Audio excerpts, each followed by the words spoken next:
Assalamu alaikum and welcome to the Muslim Marriage Podcast, where we talk about healthy relationships from a Muslim lens. I'm Zahra Hassan. And I'm AJ, and we've been married for 2.5 years. And let's get started. On today's episode, we'll be talking about the first year of marriage. When it comes to the first year, it's all about navigating each other, figuring out how the two of you live life, because you're now doing that in the same house together, and within that context, establishing healthy routines about how you talk to each other, about how you interact with one another. Whoever is the more dominant person in the pecking order. Yeah. Well, ideally, no.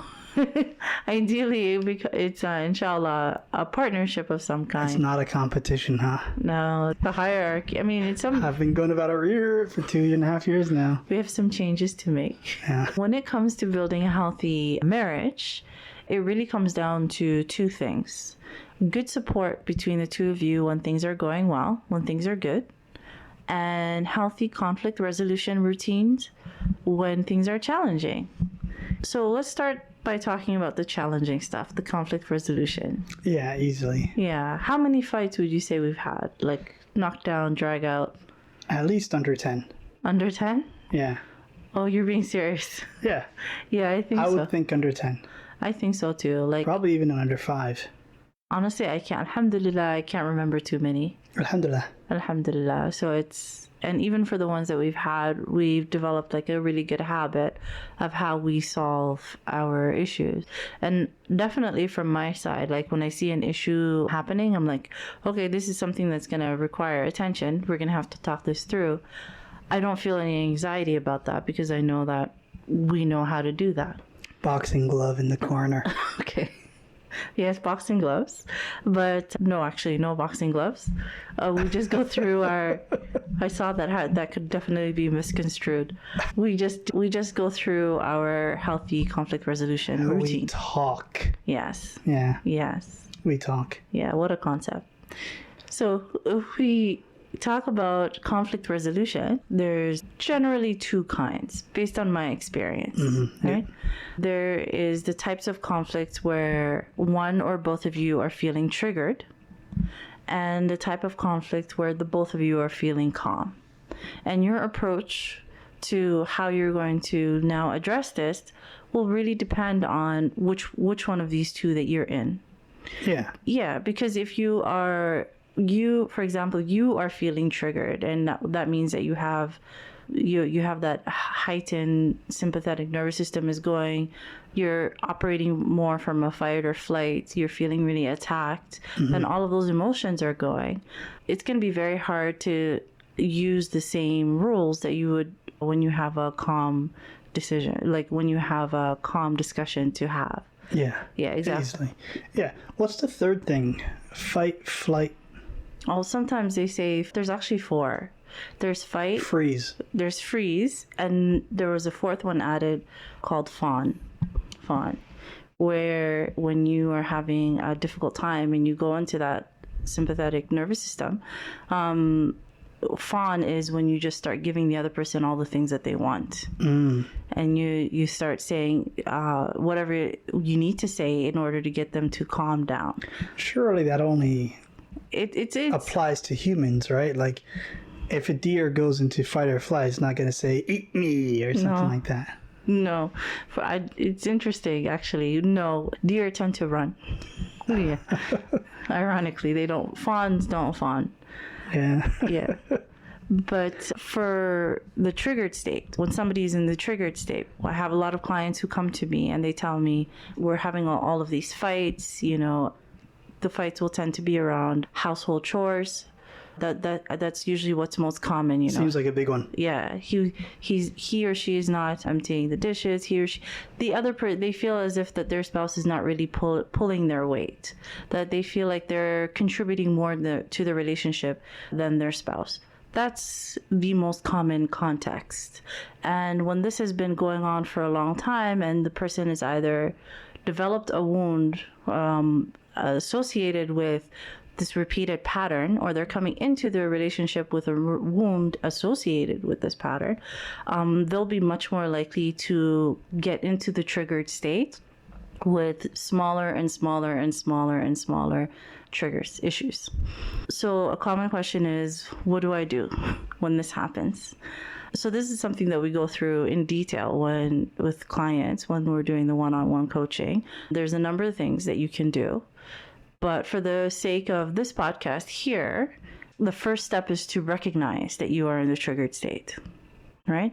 So that's actually, by itself, can be difficult for people, but there are certain strategies and techniques that you can practice to start to recognize when you are feeling triggered, for lack of a better word.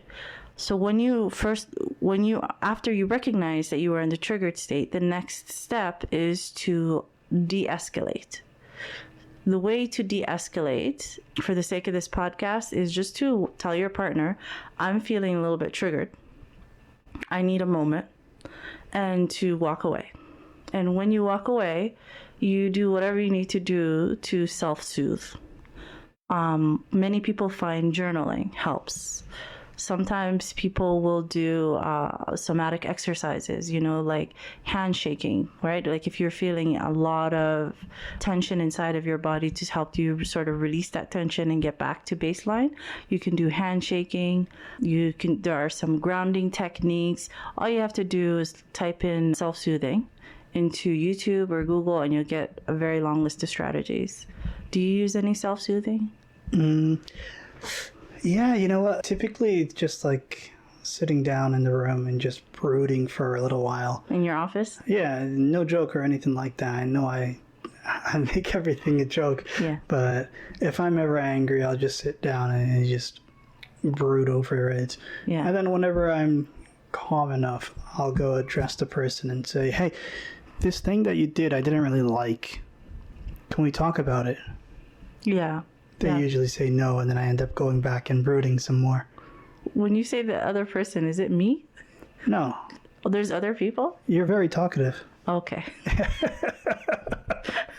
You're saying I usually initiate that conversation. Yeah, usually it's like with my family members, Yeah. Like if we're ever having those childlike arguments growing up, I'd like to just take a second, try to calm down, and then attack the problem from the whole debate angle instead of shouting over each other. Okay, that makes sense. Yeah. Okay, so like what I'm hearing is that you just take a time out, sit down, and de-stress in your office. Mm-hmm. That makes sense. Yeah. Personally, what I find helps is journaling, because once I am able to collect my thoughts, so I usually ask myself, why am I feeling this way? Right, so you go through the exercises of trying to understand where this feeling is coming from. Why is it that this specific incident had me so triggered, and try to untangle what was going on within me. Yeah. So if I try to figure out if it's like a rational thing or an irrational thing. Exactly. That's usually the next step. But whatever it is that I figure out what it is, it's very helpful for going into the next step, because once you have an argument or a fight or something that's emotional that with your spouse, it's a good idea to try to resolve it between the two of you. If you leave things unresolved, especially too many things unresolved, this is a good way to start building resentment. Right? And resentment is something that you want to avoid as much as you can, because it will inevitably lead to the 4 horsemen of divorce that was outlined by Mr. Gottman, a marriage expert. So we can talk about that at a different time. But the idea is you want to avoid resentment. Therefore, you should try to talk through issues as much as you can with your spouse. So how do you do that? So once you leave the trigger state and you are calm, then you can now come back to your spouse and have a discussion when the both of you are calm. Yeah. Yeah, and then you go through the steps of having the discussion, right?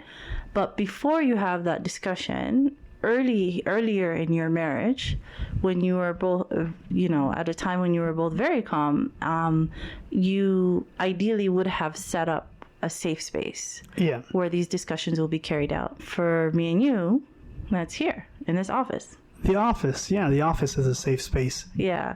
So we've learned very early on that whenever we were ready to talk through an issue, we would both come back to the office. You'd sit in your chair, I'd sit on the couch, right? If you've noticed, we even sit in the same way each time. We both face the same way each time. And here in the safe space, there are certain rules that are inherent. We've just been upholding these rules subconsciously, but I tell clients explicitly the rules for a safe space is, first of all, no judgment. Whatever it is that comes up, it's important not to judge your spouse. Second of all, don't interrupt each other. Whoever is talking, try not to interrupt each other. It's going to be a very respectful space. And thirdly, to come in with the mindset, the right mindset. And that mindset is that this is somebody that you love very much, that you care about very much. They're not the enemy.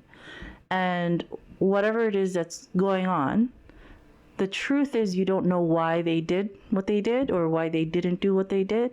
What they didn't do the thing that you wanted them to do. So, for example, the dishes. So you've asked him to wash the dishes. It's been 3 days. He still hasn't washed the dishes, and now you're going to have to do it. That's a common scenario. So you might start to assume things like, depending on your core wounds, the assumptions might be, well, he doesn't really care about me, it's not important to him how I feel, this is disrespectful, whatever it is that you're assuming.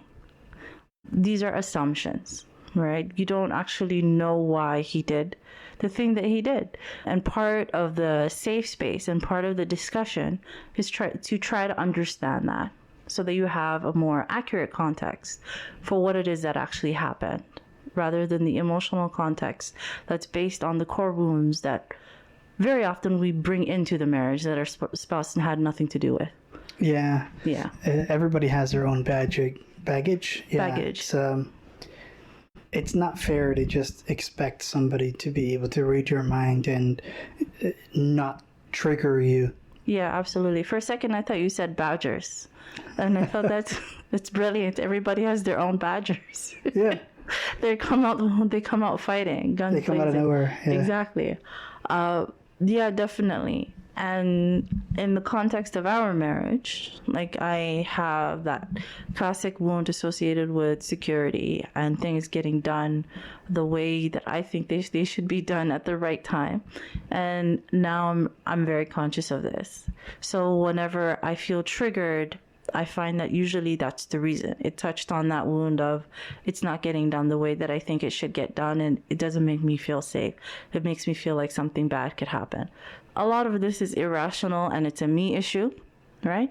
And I say all of that to say that when you are journaling or when you are in that de-escalation phase and you're self-soothing, you'll start to notice a pattern within yourself of why you are being triggered by these specific things.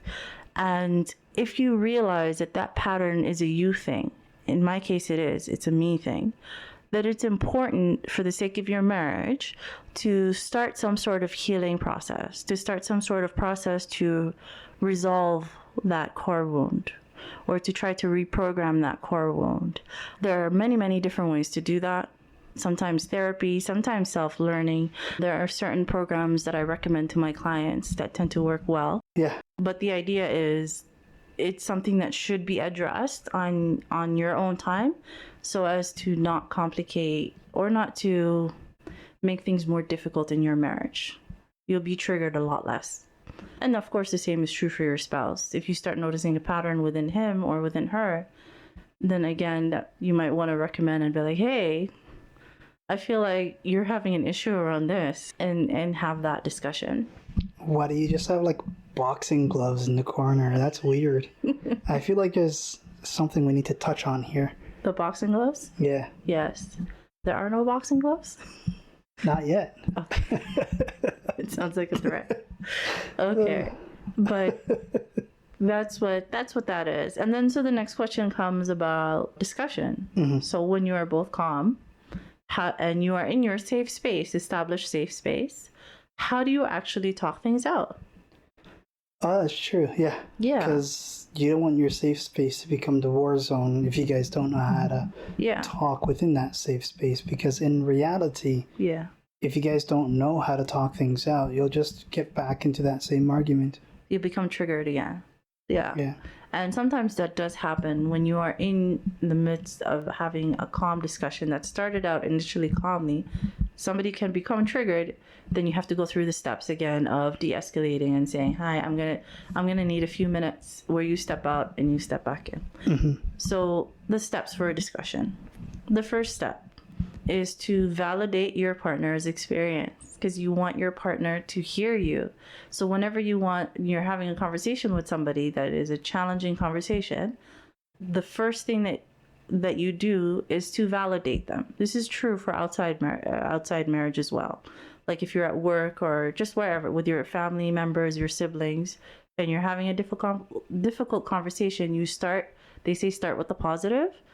For coaches, you start by validating their experience. So the way that you do that... I think you meant to say outside relationships, not outside marriage.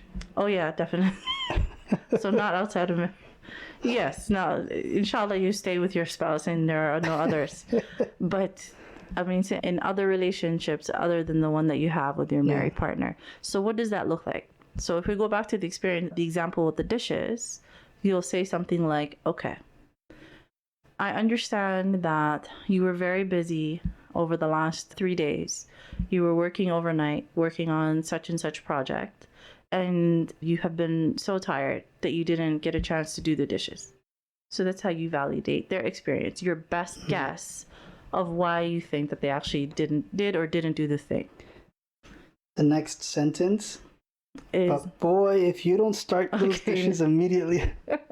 So the next step actually is to now speak about your experience in this context.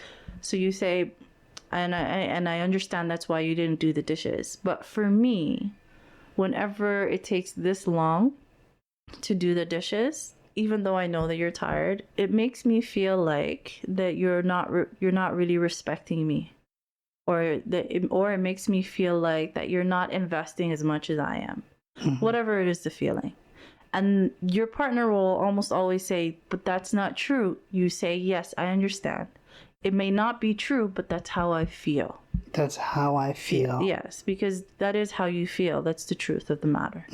And once you explain your experience, the third step is to now check in. How do you feel? Usually it's a check-in of did you understand? You want to know if they understood what you were trying to say. Yeah. So you say, what do you think about that? Or does that make sense? So you want them to articulate whether or not they're on the same page as you, because they might have not understood you at all. Yeah. And if they didn't, you just repeat the steps again. They could understand you yet not be on the same page as you, or they could just not understand you. You just want to figure out where they are on that. Yeah. So he might. Okay. So if you're the one who didn't do the dishes, okay. If we role play right now, how would you? So when I ask you, so what do you think about all that? What would you say? I'm sorry, I'm in the hospital right now and just bleeding out. I was attacked by a wolf, or was it a badger? I don't know. It came out of nowhere. Yeah. Okay. But it still makes me feel like I'm not respected in the situation. Okay. How about this? Yes. As soon as the doctor stitched me up, okay, I'll hail a taxi because I'm going to be high on drugs. They said I can't operate heavy machinery. Yeah. And so I'm going to need a taxi or like an Uber or something. When I get home, I'm going to start on the dishes. You got me on that. That was my fault. Okay. I shouldn't have neglected that. But I respect you. Okay, I appreciate that. And I understand your concerns. See, that's an important part of what you said. The last part where you validated me in return, saying, "Hey, I understand, but I want you to know that I do respect you." So to help, and what that does is it helps me soothe whatever wound it was that touched that in the first place, right? So as the partner, ideally what they will do is to validate your experience and validate your feelings, because your feelings are valid, just like theirs are. And then the fourth step is now where I, the person who felt disrespected about the dishes, will state my need. Right? So in this case, I might say something like, I appreciate that. That means a lot to me that you respect me and will now do the dishes. In the future, could you, if you're not going to be able to do the dishes in time, could you let me know when you're going to do them so that it'll make me feel more calm that they will get done? And so that you'll understand that, and it will also let me know that my feelings matter to you, that my feelings are something that are respected. Yeah. Yeah? Yeah. Okay. And then you know that Malcolm in the Middle clip? Yeah. Where Hal is asked by, is it Lois? Yes, it's Lois. To fix the light bulb. Oh, I remember that. But then he's going to fix the light bulb, and then so many different things go wrong. Like he tries to open the cupboard and it creaks, and he goes looking for the WD-40. Yeah. He doesn't have it. He tries to go to the store, gets to his car. Yeah. His car is not working properly. Now he's under the car, and she's like, Hal, I told you to fix the lights. He said, I'm working on it. Yes. Exactly. But so that's when they would have to sit down and have this discussion, and then both of each other would be able to articulate their experiences, and they would have gone through the steps. Yeah. But then the fifth and final step is to check in one more time to see whether or not your spouse understood what you meant by your need, right? And yeah, those are the steps for discussion, right? And that's usually what it is that you and I go through, even though we don't talk about it explicitly, where we don't say, okay, now we're going to do number 2.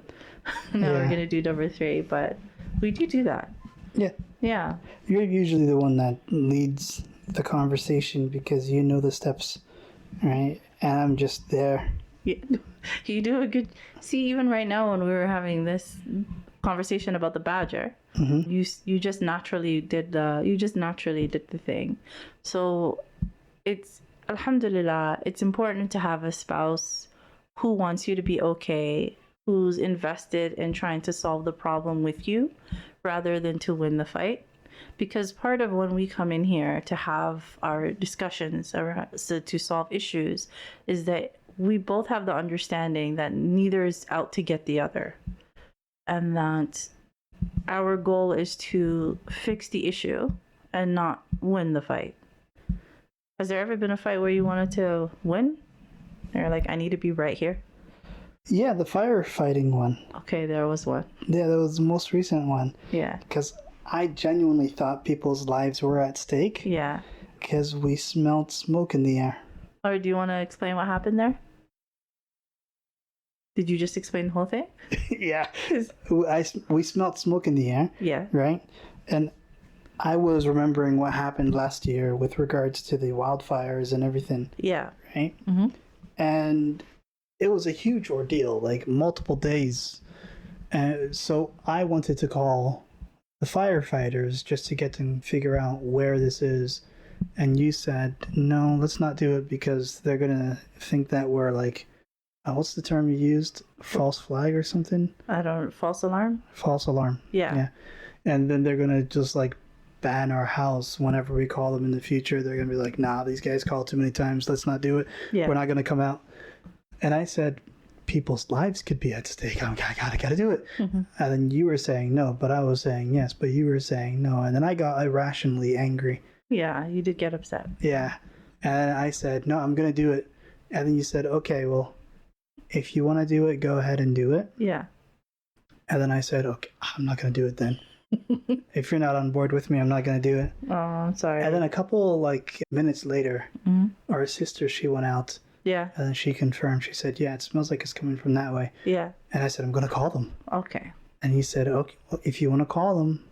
And I said, can I call them? Yeah. And then as I was saying, can I call them? I was calling them. Oh, yeah, I remember. And I remember that angered you a bit. You're like, well, why are you asking me if you're going to call them? Yeah. Right?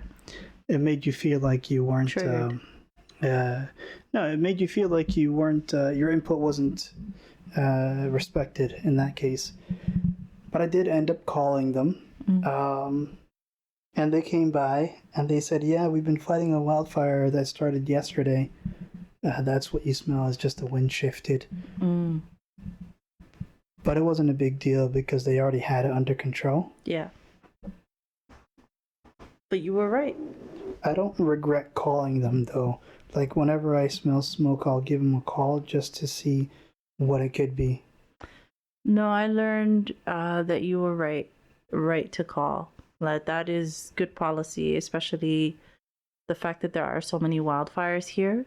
I was just worried because it smelled so faint that it might have been somebody barbecuing, and it smelled like the whatever it was dying down. Yeah. And I just didn't want, because they have a history on whenever we call them, they can see on the screen how many times we've called them. And I just didn't want that to affect our family negatively in the future should we need them. Yeah. But it turns out that this is something commonly done, and you were right.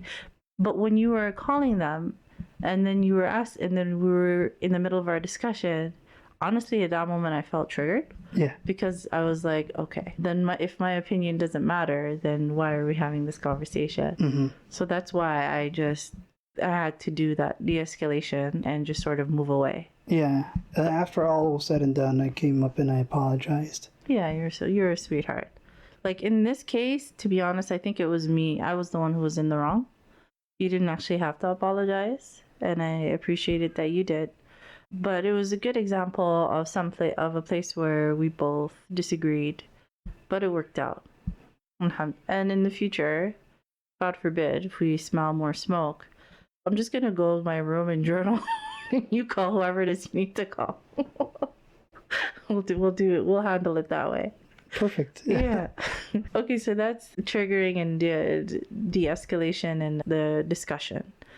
Now, in the course of our marriage, we have unwittingly come across a few, I don't want to call them hacks, but a few strategies that have seemed to have worked for us really well.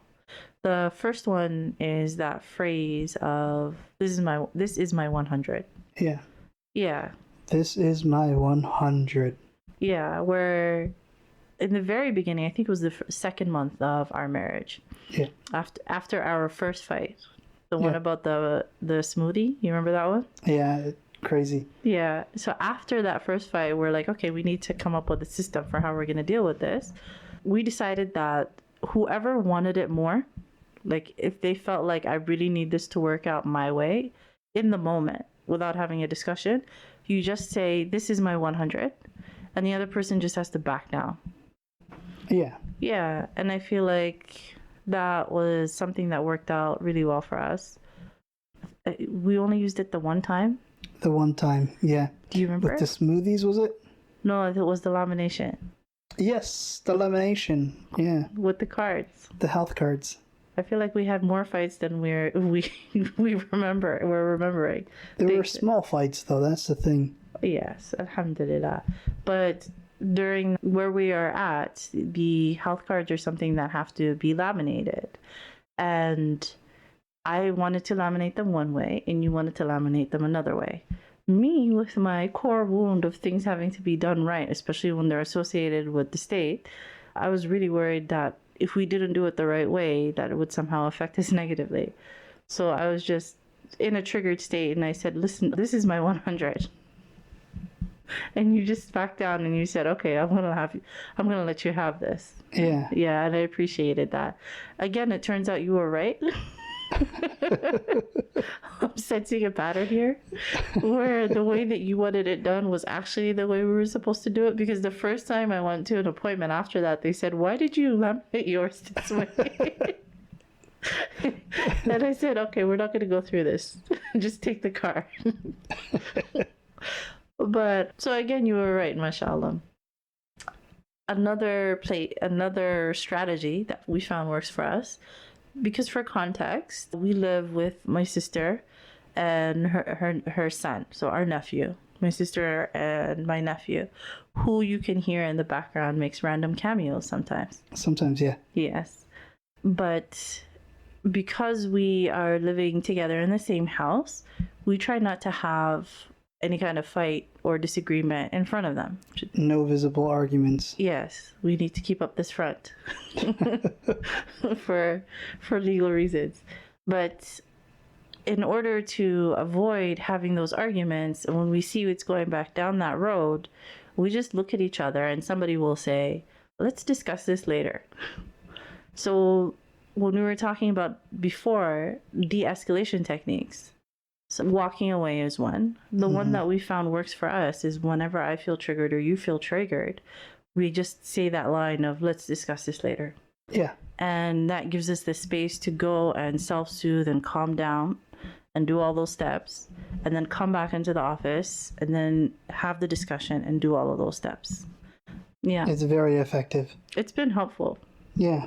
I remember one time we were actually in the car driving somewhere pretty far away, and we were far from home. And we were having a conversation where I felt pretty triggered. And you could sense that. And even though there was no one in the car except us, I said, let's discuss this later. And he said, okay. So we waited until we came all the way back home and then we had our discussion in the office. Yeah. Because it just works better here. It's the accumulation of all our past calm spaces. Yeah. Yeah. All those calm conversations. Yeah. And the calm feelings as well. Like we felt calm in those conversations, and so we were able to draw upon those feelings. Like it's Pavlovian. Exactly. Yeah. No, that's the exact word. Yeah, it's Pavlovian. As soon as it comes, everybody sits in their position. We know how it's going to play out. Alhamdulillah, that means it's where it's helped a lot. So that's why whenever I'm with my clients and we're going through our conflict resolution courses, a big part of that is learning how to establish the safe space. And a big part of that safe space was the things that we discussed.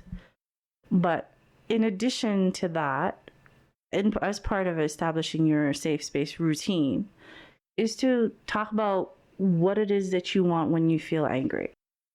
For me, I usually need a few minutes to step away, which is what I've been doing during the course of our marriage.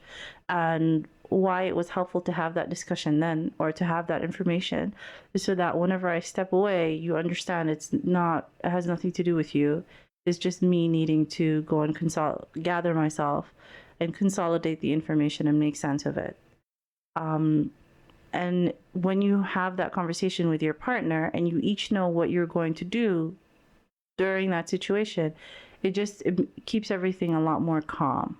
Mm-hmm. And as long as you keep following that same routine, there's a routine to it, right? So whenever we have a fight, or not a fight, but whenever we have a disagreement, I'm going to say the line that I need to step away. I'm going to be gone for 20 minutes or whatever it is. I'm going to come back whenever it is I feel ready. And then we go through, there's a routine to it. And that takes so much of any extra anxiety out. Because what tends to happen when clients come to me and they've been married 2 years, 3 years, or however many years, and they have come to an impasse. So there's a lot of resentment there from one spouse or both spouses, and they're fighting all of the time. They get to a point that they're walking on eggshells around each other. They're scared to have any kind of disagreement. Because in addition to solving the disagreement itself, there's all this added emotion of anxiety. So it's like Pavlovian, but in the negative sense, where they're remembering how all the previous fights didn't go well, how they escalated so quickly, how mean things were said on one side or both sides, and they're just in an effort to avoid all that, they avoid having discussions, and more resentment builds, and you can see how becomes difficult to walk back out of, right? So the routine of it all removes a lot of that anxiety out of the equation so that we don't shy away from fights. And during your first year of marriage, don't be afraid to have as many of these discussions as you need to. If you find yourself walking back into your safe space to have another discussion 3 times a day, okay, that's what you need. Yeah. Yeah, that's what you need. That's what you need to talk out the things. because it's better to have too many discussions than to start building resentment. Yeah. Yeah. Argument is resentment. Yes, absolutely. Resentment is like rust. It will eat away at your marriage without you realizing it. All right. So you just need to have as many of these discussions as you need in as calm a way as you can and as routine and almost boring way as you can to be able to take the resentment out of the equation, the anxiety out of the equation, and that's what you do. If you are able to establish that in your first year of marriage, you have a very good chance of things working out, inshallah. Inshallah. I would say that's probably the most important thing to establish and the most challenging thing, given the fact that we don't really have this education in school, in the masajid, from our parents, really from any source. So it's very important. And when it comes to premarital counseling, premarital coaching, in my case, for the clients that I see, this is what we focus on, of how to establish these conflict resolution routines. Ideally, in your life, Yes. in a perfect scenario, Yes. you learn how to talk twice. You do? What are the twice? When you're a kid Yes. and when you're in a relationship. When you get married. That's a really beautiful way to talk. Think about it. Where you're now having to learn how to communicate all over again. Yeah. Yeah, which is exactly what it is. And subhanAllah, sometimes I have clients that come that don't share a common language. And it's just that much more difficult. They're learning how to talk 3 times. Exactly. And that's just much more challenging. Okay, so that's when things are difficult or challenging in a marriage, to establish good conflict resolution routines is the second way, or the second ingredient of a healthy relationship. Now let's go back to the first ingredient of support when things are good. Oh, okay. Yeah. So when people ask, what do you mean by support? There's 2 types of it, right? So supporting one another in your own personal development, in your careers, in your spiritual development, in your relationships with your other family members, in whatever way that they need support as an individual. So supporting one another. So I call that internal support. And the second way is supporting one another against outside sources, so external support. So the type of support where you now have to show up together as a united front to be able to take on challenges together, right? So for example, neighbors, you might have difficult neighbors. So you now need to show up as a united front to be able to deal with these neighbors. Sometimes you might have a challenging situation with family members. You need to show up as a united front to have, etc., right, etc. So the support. So that support doesn't just materialize out of the blue. You need to establish a good culture within your relationship of little things that you do throughout the day that sort of fill up your love tanks, right? That sort of make you feel, that build that closeness between you, so that when it comes time to support your spouse or to support one another against outside sources, you are now able to do that, right? So you have to invest in daily routine. Again, there's routine to it. In daily routines of emotional intimacy between the two of you to be able to support each other when you need it, right?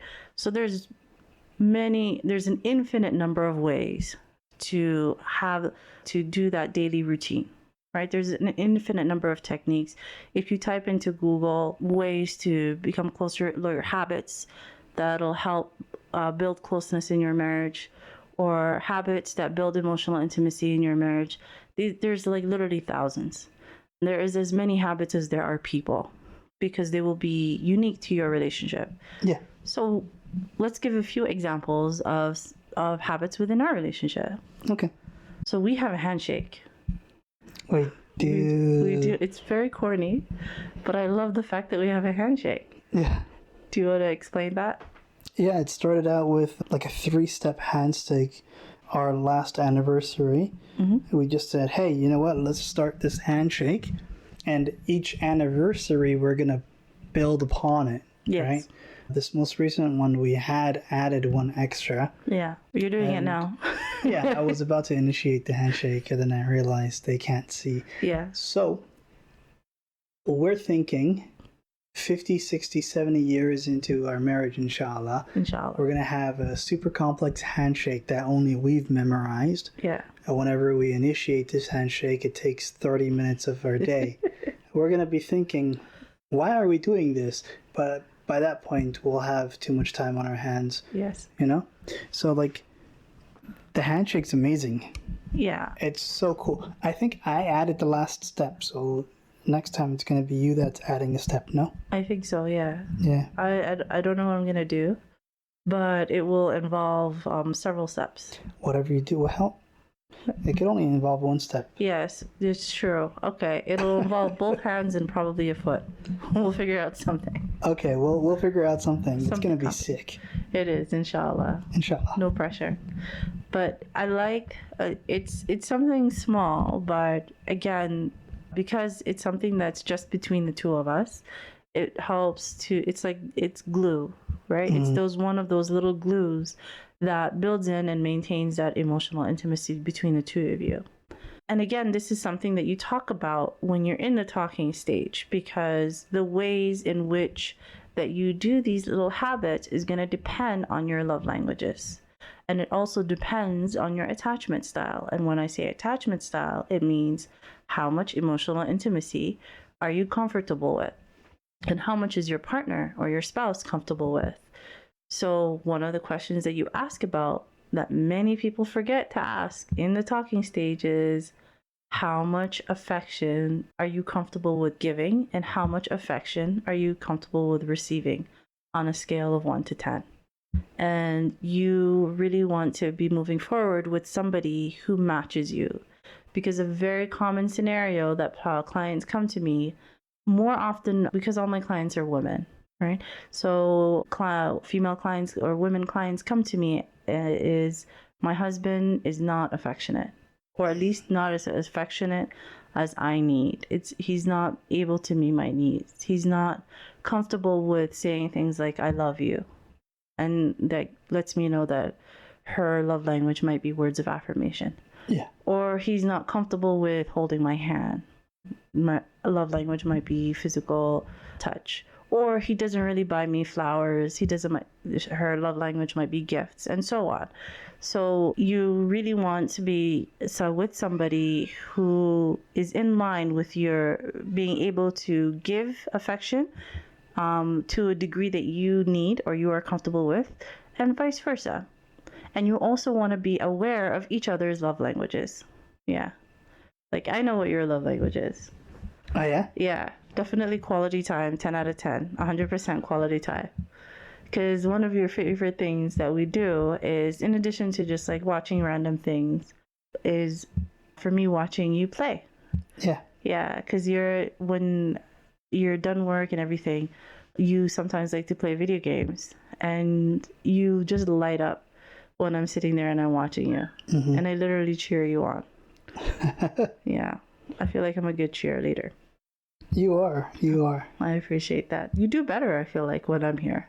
Oh, yeah, significantly. Yeah. I also yell at my teammates stronger. You too. Yeah. Yeah, it's just a different side of you sometimes. Yeah. But quality time, right? So it's important to know what your spouse's love language is. Mine is clearly words of affirmation. Mm-hmm. And part of when you found that out, you did beautiful things, like you would write me poetry. And that means a lot to me, and I still have a lot of those poems. Mm-hmm. But being able to meet your spouse's love language or need for affection in a way that they understand affection is very, very important. So that's something that you should clear up during the talking stage, inshallah. Those are all wonderfully valid points, and you're a person that should be respected. I appreciate that. Get affirmated. I am. I am. Another thing, like I had a client who had this lovely idea of checking in with her spouse regularly, maybe once a week, once a month. I forget the frequency, But the way that they would do the check-ins is that they would write things down and then they would meet at a aforementioned spot, their living room or dining room or wherever it is, and then they would sit down and they would have like a business meeting, but about their marriage. And I thought that was a beautiful idea. But for most clients, what I would recommend is to have a similar setup, but a lot less formal, right? So what we do in our marriage, and I know it annoys you very much, but it's still important to have the check-ins because I really get a lot of information about the things that I do or don't do and how they affect you. Is about like once a month, I'll ask you informally at random times. I'll just be like, hey, I'm going to ask you those annoying questions now. I ask you, what's something that I did that you loved? Or what's something that I did that made you feel loved? What's something that I did that didn't make you feel loved? So the opposite of that. And questions like those. Yeah. Yeah. And mashallah, you bit like based on your answers, it's given me a lot of information about places I should pivot. Yeah. Yeah. The problem is that between the times that you've asked me those questions, the positives are always consistently positive. Oh. Right? Yeah. And you don't very often do anything negative. Oh, good. So I'm running out of things to say. You can't possibly improve because you've already hit that phase. Oh. You know? I can't say perfection because that's Allah only. Yeah.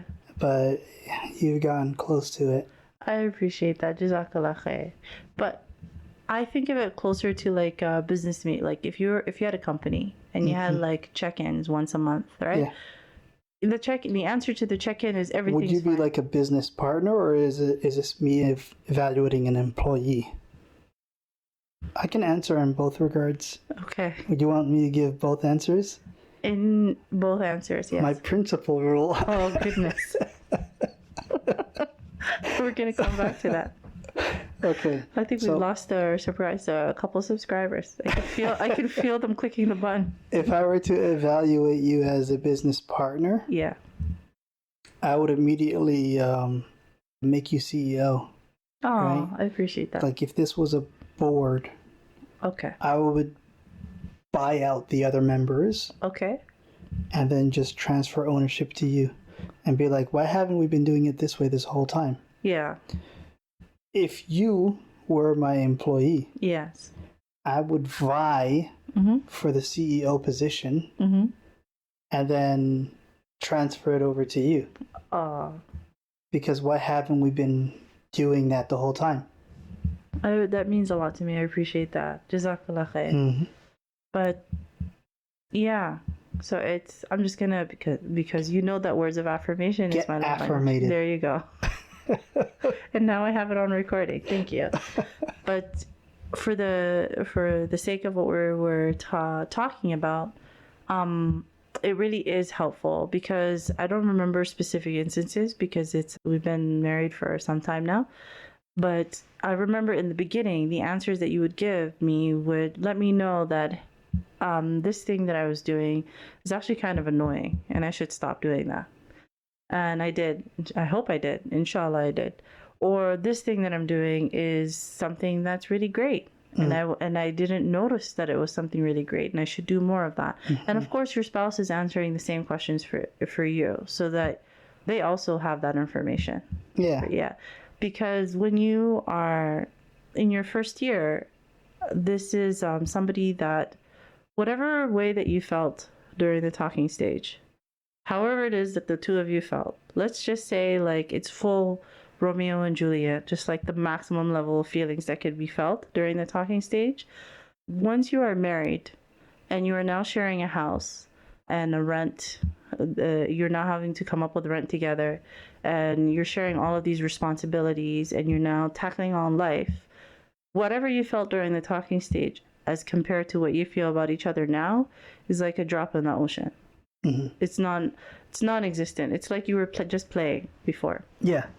Because before you didn't have to rely on each other, whereas now you have to rely on each other, and there's this shared history, and you're now building the trust within one another of each one continuously showing up for the other. And with that you find that how you feel about each other, In Shaa Allah, will grow bit by bit by bit. And when you add in the daily habits that you do, and now an important one that we didn't talk about yet is the greeting routines. So that when you wake up in the morning, or whenever one of you leaves the house and returns, or when you're going to sleep at night, you establish little routines to reconnect. We have a routine of ourselves. Yeah, we do. Alhamdulillah. And it's very important that you have these little reconnection routines, because again, it will reinstate this closeness. Yeah. Yes. And all of this closeness will add up to you supporting one another in life and supporting one another against the people outside, right? The external environment. So when you have that support in place when things are good, and you have the great conflict resolution when things are difficult, together that adds up to a great marriage. Inshallah, those are the two ingredients that you need. And establishing the two routines around those two during your first year of marriage are absolutely crucial and key.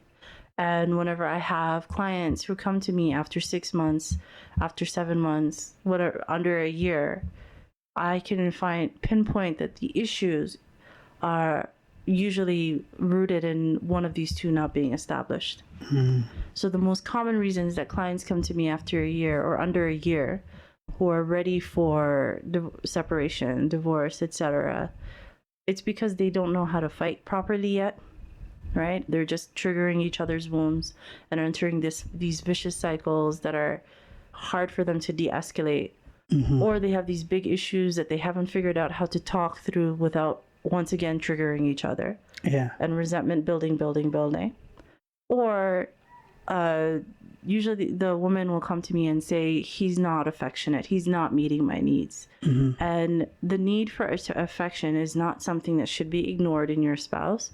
It's almost biological, right?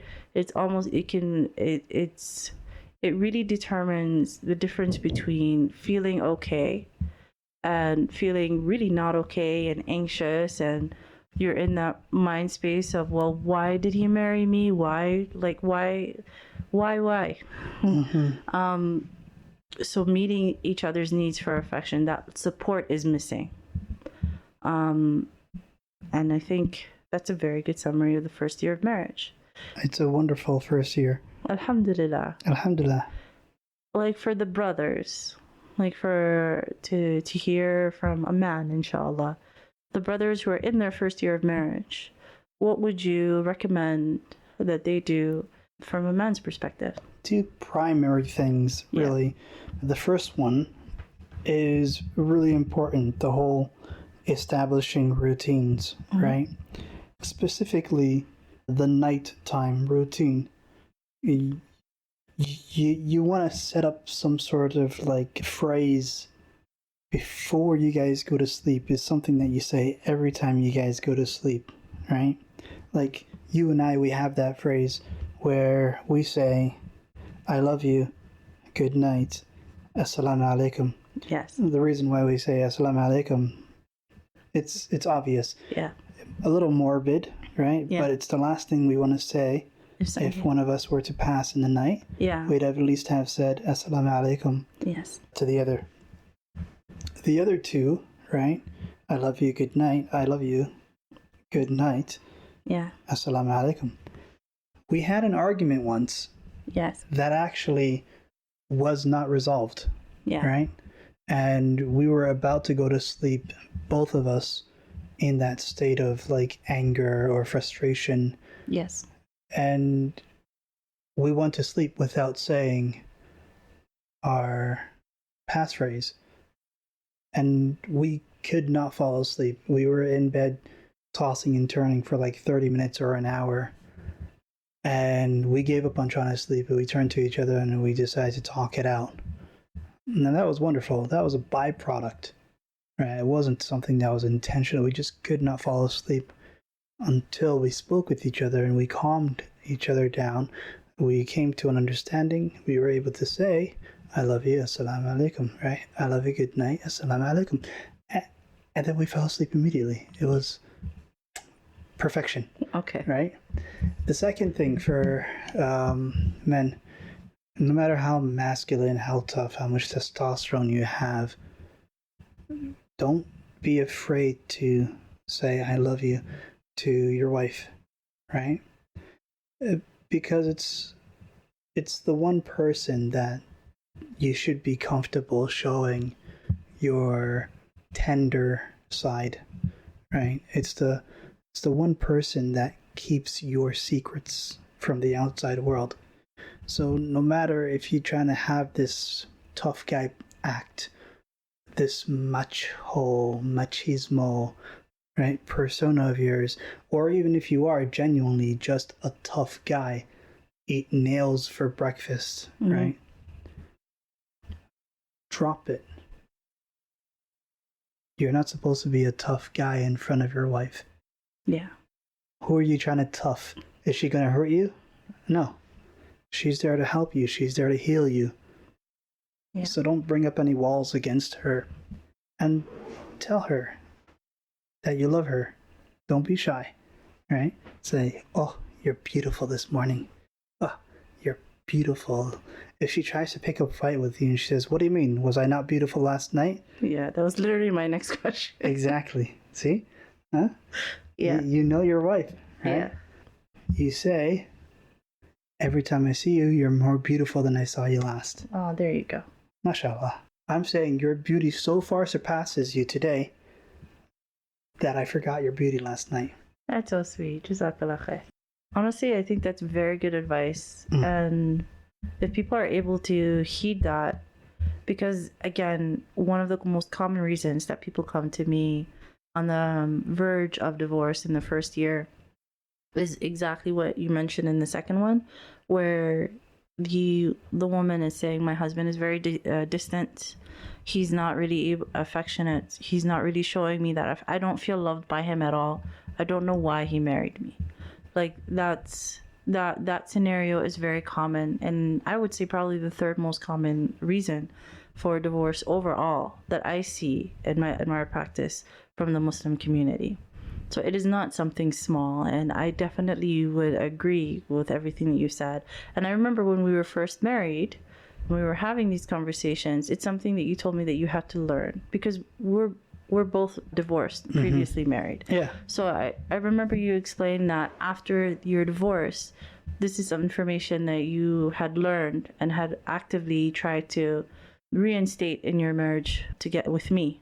I did do a lot of the learning before we were married about what to do up until marriage. But in the process of our marriage, it was a lot of on the ground training. Yeah. And trial and error. And alhamdulillah, like based on all the things that we read and all the techniques that I've seen, we were able to put together these systems that I feel like worked well for us, and we're now able to teach other people to do. And alhamdulillah, so far I've been working well for them. But again, what you mentioned about showing affection to your wife or to your husband, because sometimes I will have men who come to me saying that this is an issue coming from their side, where their wife is not very affectionate, that she's a little bit avoidant and distant as well. So that is something important to address in your marriage through all of the techniques we discussed today in today's episode with regards to support. So I think that's everything. Jazaa K'Allah Khayr for listening. We really appreciate it. And In Shaa Allah you benefited. And we'll see you next week. Assalamu alaikum. Wa alaikum salam.